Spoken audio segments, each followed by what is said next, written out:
I got so much motherfucking design on right now.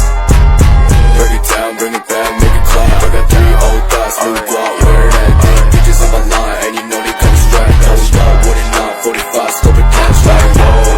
How you fucking with these hoes up? Assalamualaikum warahmatullahi wabarakatuh. Halo semua, kembali lagi bersama saya Cindy Eka Puspita dari kelas 2022B Prodi Pendidikan Bahasa dan Sastra Indonesia. Nah, kali ini kita akan membahas mencari irisan antara unsur intrinsik puisi dan prosa fiksi. Nah, kita bahas dulu unsur-unsur intrinsik puisi dan prosa fiksi. Yang pertama tuh kita bahas dulu unsur intrinsik puisi. Unsur ini terbagi menjadi 2 unsur. Yang pertama, unsur batin. Yang kedua, unsur fisik. Nah, kita bagi lagi unsur batin itu terbagi menjadi 4 bagian. Yang pertama, tema. Kedua, rasa atau perasaan.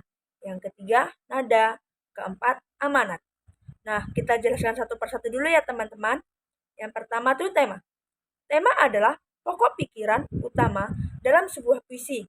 Sifat dari tema ini bisa objektif, khusus, atau lugas.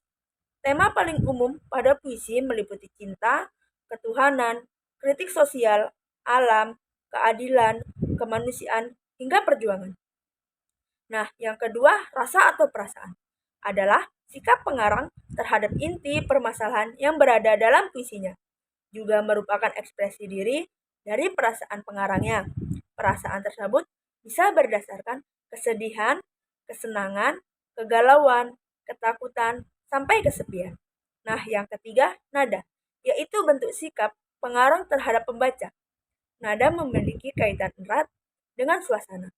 Pengarang dapat menyampaikan puisi dengan berbagai nada. Misalnya, puisi dengan nada sedih dapat membuat perasaan pembaca menjadi iba.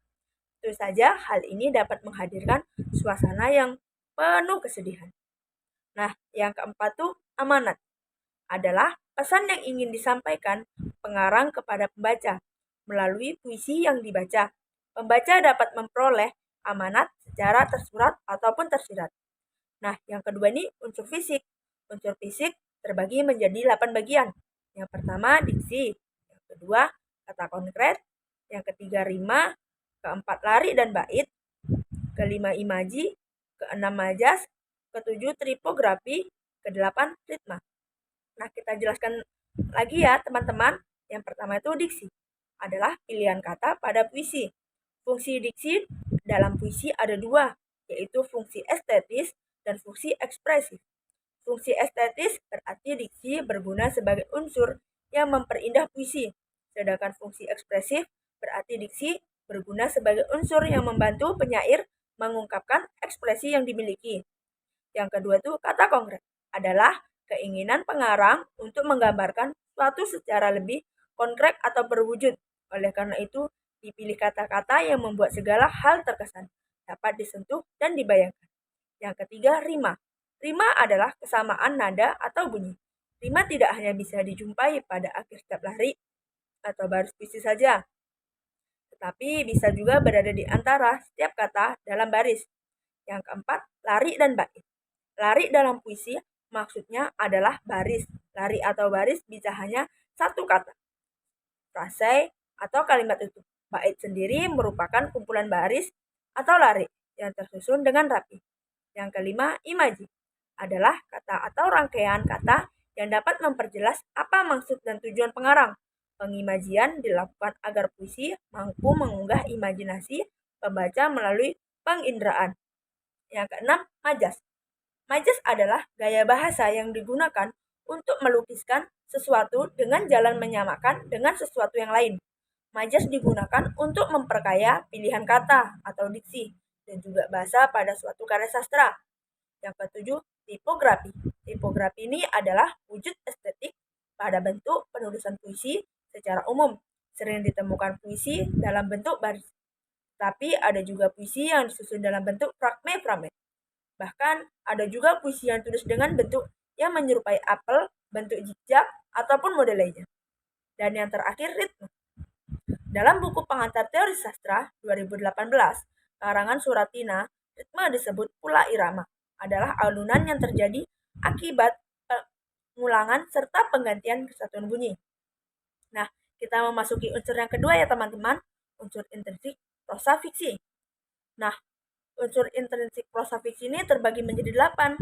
Yang pertama, tema, kedua tokoh, ketiga alur, keempat latar, kelima sudut pandang, keenam gaya bahasa, ketujuh penokohan, dan kedelapan amanat. Nah, kita jelaskan satu persatu lagi ya teman-teman. Yang pertama tuh tema. Unsur intrinsik dalam prosa fiksi yang pertama adalah tema. Tema merupakan sebuah ruh atau nyawa yang ada di dalam karya prosa. Tema bisa disebut ide utama dalam membuat cerita, karena tema adalah menentukan latar belakang dari cerita tersebut, atau unsur batin prosa fiksi. Yang kedua, tokoh. Tokoh adalah pelaku atau orang yang terdapat di dalam cerita. Tokoh merupakan orang-orang yang ditampilkan dalam cerita rekaan yang memiliki kualitas moral digambarkan melalui tindakan atau ucapan-ucapan. Yang ketiga, alur. Alur sebagai unsur intrinsik adalah jalan cerita. Prosa memiliki alur yang jelas. Alur bisa memiliki tahapan mulai dari perkenalan, penanjakan, klimaks, antiklimaks, dan penyelesaian. Alur dibagi menjadi 3 macam. Yang pertama, alur maju, kedua alur mundur, ketiga alur bolak-balik. Nah, yang keempat tuh latar. Latar adalah keterangan mengenai tempat, waktu, dan suasana saat terjadinya peristiwa yang diceritakan. Secara umum, latar terbagi menjadi 3, yaitu latar tempat, latar waktu, dan latar suasana. Kelima, sudut pandang. Merupakan cara pandangan pengarang dalam menceritakan pelaku dalam cerita. Terdapat 3 sudut pandang, yaitu sudut pandang orang pertama, sudut pandang orang kedua, dan sudut pandang orang ketiga. Nah, keenam tuh gaya bahasa. Gaya bahasa merupakan cara yang digunakan oleh pengarang dalam menyampaikan cerita. Gaya bahasa yang digunakan oleh pengarang dapat memperkuat latar cerita. Ketujuh, penokohan. Penokohan dan perwatakan berkaitan dengan pemberian nama tokoh dalam cerita dan sifat-sifat dari tokoh tersebut. Penokohan merupakan gambaran tentang keadaan lahir dan batin seorang tokoh dalam cerita. Yang kedelapan, amanat. Amanat adalah moral-moral yang ditulis oleh penulis cerita yang bisa dipetik oleh pembacanya. Setelah pembaca karya tersebut, amanat atau pesan moral biasanya tidak ditulis secara langsung, melainkan tersirat. Amanat termasuk ke dalam unsur batin dari prosa fiksi. Nah, kita lanjutkan lagi ya, mencari irisan unsur intrinsik puisi, irisan antara unsur intrinsik puisi dan prosa fiksi.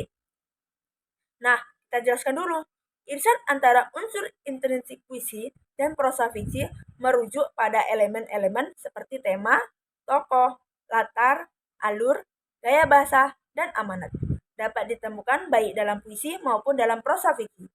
Meskipun puisi dan prosa fiksi memiliki bentuk yang berbeda, kedua jenis tulisan ini dapat memuat elemen-elemen ini untuk menyampaikan pesan, cerita, atau emosi kepada pembaca. Nah, yang pertama tuh cerpen penulis tua karya Haryo Pamungkas. Tema cerpen dalam cerpen penulis tua mengenai sosok kakek tua yang merenungi kehidupan dan kenangan di masa lalunya. Sedangkan puisi kesabaran karya Khairil Anwar, tema puisinya adalah kesabaran. Karya Khairil Anwar yaitu tema sosial karena menceritakan kehidupan sosial penyair yang kemungkinan besar berusaha sabar dalam menghadapi orang lain. Nah, tokoh cerpen penulis tua terdapat 2 tokoh, yaitu aku sebagai kakek tua, dan Alea. Tokoh kakek dalam cerpen penulis tua merupakan tokoh utama yang mempunyai karakter penyayang. Sedangkan tokoh puisi kesabaran memiliki tokoh aku, memiliki narator yang tidak disebutkan namanya, tapi dia mengekspresikan perasaan yang berusaha sabar dalam menghadapi hidup. Ia tidak memperdulikan apa yang orang katakan tentang dirinya. Ia lebih baik diam dan tidak berkomentar. Nah, yang ketiga, latar belakang. Yang ketiga, latar cerpen. Latar cerpen ini terbagi menjadi 3. Latar tempat yang digunakan dalam cerpen penulis tua adalah rumah, taman, alun-alun, dan jembatan. Yang kedua, latar waktu yang digunakan dalam cerpen penulis tua adalah pagi hari dan sore hari. Dan yang ketiga, latar suasana. yang digunakan dalam cerpen penulis tua adalah sunyi, ramai, dan gaduh. Nah, latar puisi kesabaran memiliki latar waktu yang digunakan adalah malam hari. Latar tempat yang digunakan adalah di kamar, dan dia mengekspresikan suasana perasaan sangat kuat, dan ia tidak memikirkan apapun yang membuat ia sakit hati. Ia akan bersabar dan tidak akan banyak berkomentar. Nah, yang keempat, alur cerpen. Cerpen penulis tua memiliki alur campuran maju mundur.